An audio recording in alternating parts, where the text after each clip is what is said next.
যেভাবে ছাত্রলীগ পুলিশ অস্ত্র নিয়ে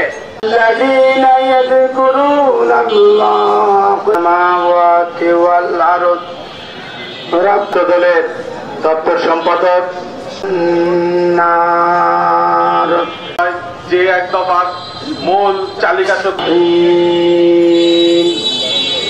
দোয়ার মাধ্যমে আমরা এই কাজে সমর্থ ঘোষণা মঞ্চপুষ্ট নারাজ মহানগর বিএনপি নেতৃবৃন্দ বাংলাদেশে বিদ্রোহ শুরু করে দিতে সংগ্রামী সাথে বন্ধুগণ দেশে রহমত বর্ষণ করো আল্লাহ আল্লাহ আল্লাহ সকল কাহায়াত দাস করে দিও আল্লাহ মদিনা রহমত নদী মায়া নদী শেখ সাহেবের বাবার দেশ এই শেখ হাসিনা যা করবো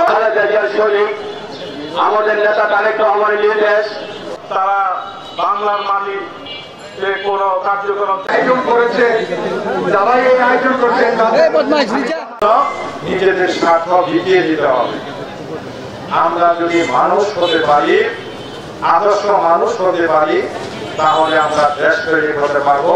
আর দেশ তৈরি হলেই দেশের স্বার্থে আমরা কাজ করবো, দেশ উন্নত হবে।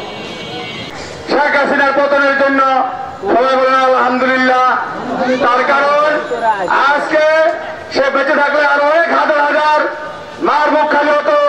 আজকে শেখ হাসিনা শুধু বিএনপি নয়, বাংলাদেশের সাধারণ জনগণ যারা শ্রমিক, ছাত্র, মজুর সবাইকে তারা হত্যা করেছে, এখন হত্যা করে টিকে থাকতে পারেনি।